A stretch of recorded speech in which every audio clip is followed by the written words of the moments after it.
ये final term की highlighted MCQ series की वीडियो है। कंप्लीट सीरीज इस चैनल के ऊपर अपलोड की जा रही है और आज की वीडियो के अंदर आपको MGT 501 के फाइनल टर्म के हाईलाइटेड एमसीक्यूज करवाए जा रहे हैं फाइनल टर्म एग्जाम्स की प्रिपरेशन के लिए। इसमें सबसे पहले ये कि accounting staff of EFU general insurance limited, जो अकाउंटिंग स्टाफ है EFU जनरल इंश्योरेंस लिमिटेड का शेयर करता है इन्फॉर्मेशन जो है डिफरेंट डिपार्टमेंट की तो असेस, ताकि असेस करे प्रिपेयर करने में एनुअल बजट जो है कंसिस्टेंट बेसिस के ऊपर। सो ये किस तरह की कम्युनिकेशन है, जितने भी ऑप्शंस आपको दिए गए ये है horizontal communication. Horizontal communication is the answer here. Next one is the according to which of the following view, इनमें से कौन से व्यू के मुताबिक कॉन्फ्लिक्ट जो है वो बैड है और उसको अवॉइड करना चाहिए। तो ये जो है बिहेवियरल व्यू है कि कॉन्फ्लिक्ट जो है वो बैड है और उसको अवॉइड करना चाहिए। उसके बाद ये कि in the political if the political behaviour is motivated by self serving interest, अगर पॉलिटिकल बिहेवियर मोटिवेट होता है सेल्फ सर्विंग इंटरेस्ट से without taking into account the goal of the organization, बगैर ऑर्गेनाइजेशन के जो गोल्स हैं उसको लाए बगैर, कंसिडरेशन में लाए बगैर। सो इस मूव को हम क्या कंसिडर करेंगे, यानी कि इसको हम क्या कंसिडर करेंगे अनएथिकल, क्योंकि इसमें जो है वो ऑर्गेनाइजेशन के जो गोल्स हैं वो शामिल नहीं है बल्कि खुद का जो ज़ाती मफाद है वो शामिल है इस वजह से। उसके बाद ये कि legitimate power includes which of the following, इनमें से कौन सा ऑप्शन जो है वो लेजिटिमेट पावर में शामिल है, वो है acceptance of authority by organizational members. Acceptance होना अथॉरिटी की ऑर्गेनाइजेशनल मेंबर्स जो है वो करें। उसके बाद ये कि विच ऑफ द फॉलोइंग, इनमें से कौन सा ऑप्शन जो है इज नॉट इंक्लूडेड, वो इंक्लूड नहीं है टाइम ऑफ बेनिफिट्स में, वो है ऑन द जॉब ब्रेक्स, जो ऑन द जॉब ब्रेक्स है। सो this one first one is the answer here. उसके बाद ये a power base that depends on fair, एक पावर बेस जो कि डिपेंड करती है फेयर के ऊपर, वो आती है इनमें से कौन सी कैटेगरी के अंदर पावर की, वो है कोर्सिव पावर, क्योंकि कोर्सिव पावर के अंदर क्या है, डराया भी जाता है लोगों को। सो फेयर की बात हो रही है, डराने की बात हो रही है, तो कोर्सिव का पावर है। उसके बाद ये कि under a strong union influence, strong union influence के अंडर में जो यूनियन मेंबर है वो डिमांड करते हैं सैलरी का increment as per the rate of increase in inflation, यानी कि जो महंगाई की जो शरह है, जो रेट है उसके मुताबिक वो डिमांड करते हैं कि भाई जितनी महंगाई में इजाफा हो रहा है हमारी सैलरी में भी उसी हिसाब से इंक्रीमेंट लगाया जाए। So as an HR manager what will be your initial step, आपका इनिशियल स्टेप जो है वो क्या होगा एज एन HR मैनेजर। सो इसमें सबसे इसका जो आंसर है वो ये कि arranging negotiation to discuss the issue, negotiation जो है वो अरेंज किया जाए ताकि इस इशू को जो है वो डिस्कस किया जाए। उसके बाद ये कि Ali was working as MTO, Ali जो है वो वर्क कर रहा था MTO के तौर पर ABL के अंदर, और जो पैकेज मिल रहा था सैलरी पैकेज वो 20,000 का मिल रहा था फ्यू वीक्स अगो, और उसने रिजाइन दिया ABL से और ज्वाइन किया HBL, और जो कि ऑफर कर रहा है उसको 30,000 सेम पोस्ट के ऊपर MTO की। इस सिचुएशन के अंदर HBL जो अडॉप्ट कर रहा है कौन सी पे स्ट्रेटेजी, ये है अबव मार्केट रेट, क्योंकि जो मार्केट में रेट चल रहा है सैलरी का उससे ज़्यादा वो पे कर रहा है, इसलिए above market rate is the answer here. उसके बाद ये कि व्हाट टाइप ऑफ पे प्लान, किस तरह का जो है वो पे प्लान इज बीइंग यूज हो रहा है, जब वर्कर जो है उनको पेड किया जाता है sum for each unit they produce, यानी हर उस यूनिट के लिए जो वो प्रोड्यूस करते हैं उस हिसाब से उनको पे किया जाता है। सो ये कहलाया जाता है पीस वर्क पे कहलाया जाता है, यानी कि हर जो पीस वो प्रोड्यूस कर रहे हैं उसके ऊपर उनको मिल रहा है।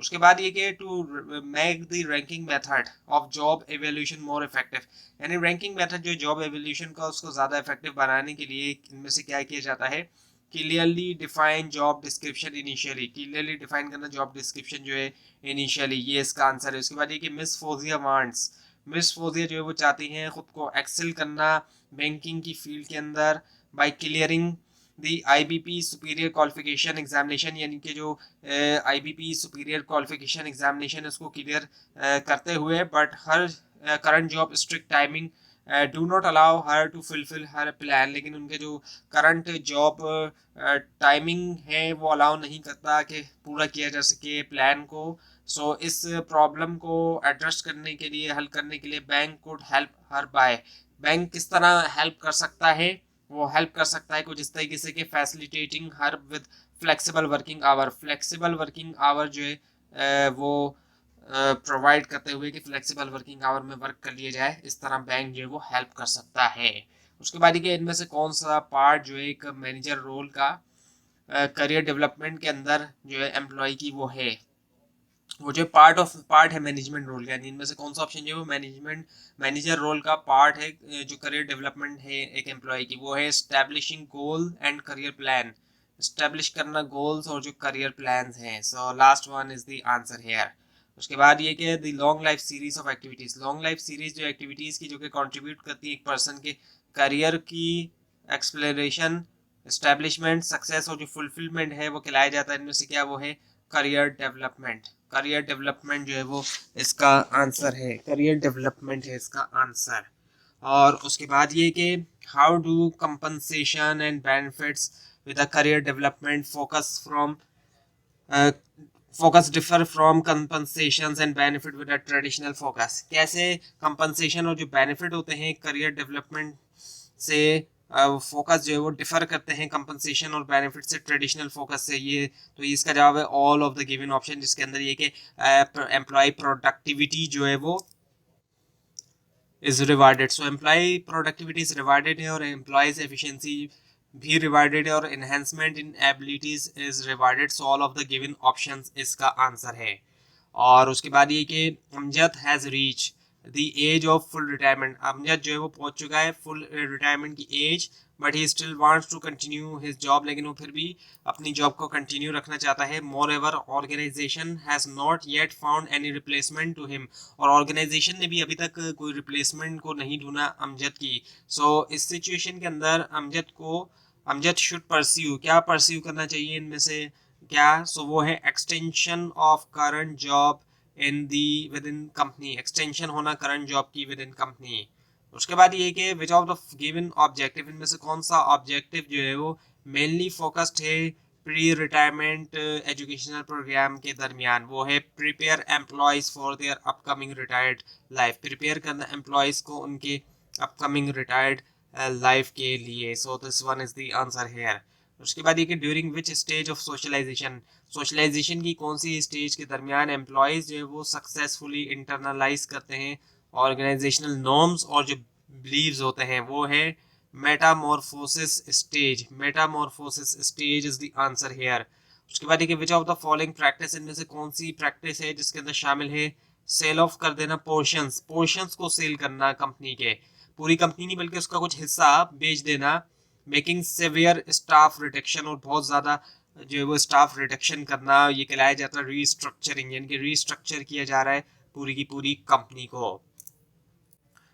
उसके बाद ये कि people can be more productive, लोग ज़्यादा प्रोडक्टिव हो सकते हैं वाइल वर्किंग इन, जब वो कहाँ पर वर्क कर रहे हो तो ज़्यादा हो सकते हैं ग्रुप्स में, जब वो मिल के काम करते हैं तो वो ज़्यादा प्रोडक्टिव हो सकते हैं। उसके बाद ये कि द मोस्ट कॉमन रीज़न, जो मोस्ट कॉमन रीज़न है कि एक एक्सपेट्रिएट जो है वो फेल होता है इंटरनेशनल असाइनमेंट के ऊपर, वो इनमें से सबसे ज़्यादा कॉमन क्या है, वो है फैमिली प्रेशर्स का होना। सो this one is the answer here. उसके बाद ये कि प्रीवियस कंपनी रिकॉर्ड्स, जो पिछली कंपनी का रिकॉर्ड है और जो कस्टमर सेटिस्फेक्शन सर्वे है वो सर्व कर सकता है एज अ सोर्स किसके लिए, कल्टिवेटिंग लर्निंग कल्चर का होना within organization. So first one is the answer here. और उसके बाद ये कि best hiring occurs, best hiring होती है जब गोल जो है इनमें से किसके, which of the following should consistent, जो कंसिस्टेंट रहे वो टू ईच अदर, एक दूसरे के साथ, इंडिविजुअल और ऑर्गेनाइजेशन इन दोनों के जब कंसिस्टेंट रहे एक दूसरे के साथ तब। So third one is the answer here. उसके बाद ये कि which one of the following, इनमें से कौन सा ऑप्शन जो है इज नॉट द एडवांटेज, वो एडवांटेज नहीं है वर्कफोर्स डाइवर्सिटी का। सो वर्कफोर्स डाइवर्सिटी का इनमें से कौन सा एडवांटेज नहीं है, वो है decreased problem solving skills, decrease हो जाना प्रॉब्लम सॉल्विंग स्किल्स में, ये नहीं है एडवांटेज, इसी वजह से यही इसका आंसर है। बाकी ऑप्शन है multiple perspective, greater openness to new ideas और increase creativity and flexibility. So decrease problem solving skills is the answer here. उसके बाद ये कि which of the given option served, इनमें से कौन सा ऑप्शन जो है वो, sorry solution, given solution served, वो सर्व करता है एज द बेस्ट, बेस्ट के तौर पे best one for reduce, reduce करने के लिए जो प्रॉब्लम है सेंट्रल टेंडेंसी की परफॉर्मेंस अप्रेजल में, वो है train supervisor to avoid it, train के जैसे सुपरवाइजर्स को कि वो अवॉइड करें इसको। और उसके बाद ये होता है कि सम सुपरवाइजर, कुछ सुपरवाइजर जो है वो व्हेन फीलिंग, जब वो फील कर रहे हैं इन रेटिंग स्केल, वो उनका रुझान होता है कि वो अवॉइड करें हाई और लो स्केल के ऊपर और रेट करें ज़्यादातर लोगों को मिडिल में। ये जो इवेल्यूशन होती है इसको कहा जाता है क्या, किस तरह की इवेल्यूशन है, सेंट्रल टेंडेंसी, यानी कि इसमें होता क्या है कि वो एक एवरेज तक सबको ही एक तरह से वो एवरेज कंसिडर कर लेते हैं कि सारे लोग ही एक तरह से एवरेज हैं वो। उसके बाद ये कि ऑनगोइंग प्रोसेस जो है मैनेजिंग का और इवेल्यूएट करने का, दोनों बिहेवियर भी और आउटकम जो है वर्क प्लेस में वो जाना जाता है इनमें से किसके तौर पे, वो है परफॉर्मेंस अप्रेजल। परफॉर्मेंस अप्रेजल इसका आंसर है।